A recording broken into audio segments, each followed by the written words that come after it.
Indian Narendra Dabolkar, well known for his 20-year fight against superstition, has been shot dead by two men in the city of Pune last August. The 67-year-old physician was constantly campaigning against claims of supernatural phenomena attributed to black magic.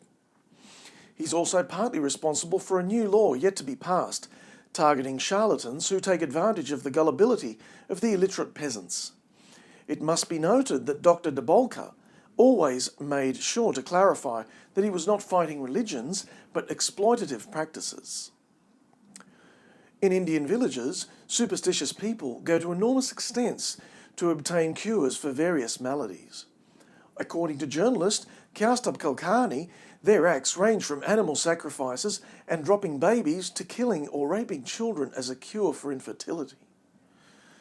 Journalism professor Dave Dole believes that Dabolkar's assassination is shocking and surprising.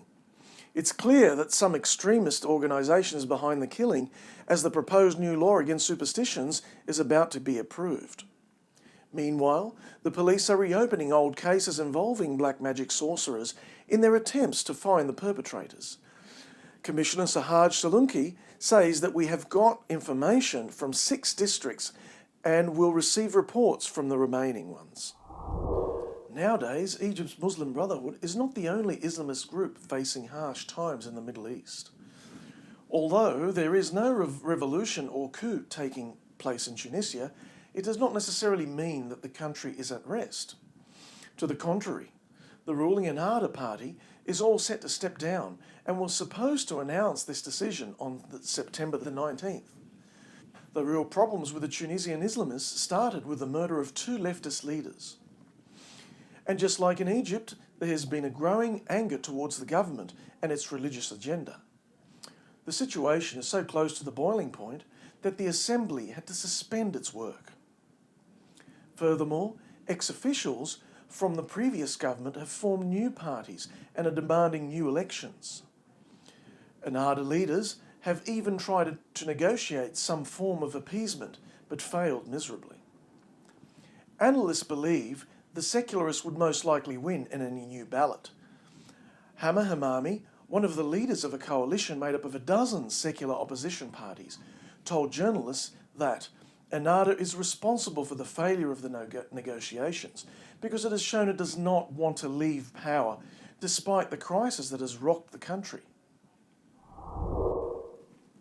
Archbishop Pietro Parolin, the new Secretary of State for the Vatican, has recently made some remarks that could lead to the greatest change in the Roman Catholic Church since the advent of the Second Vatican Council, held between 1962 to 1965. I'm talking about the possible end of mandatory celibacy for the Church's priests. No, it's not something about to happen anytime soon. Discussions haven't started, and none are planned at this time.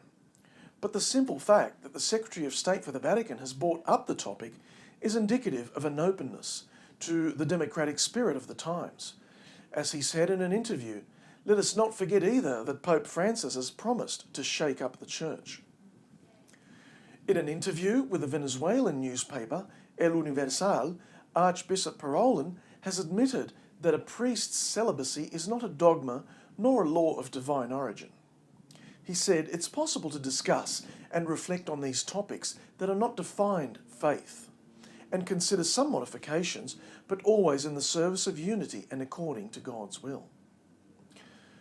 Pope Francis has already commented on the topic back in 2012, saying that it's a matter of discipline, not of faith. It can change.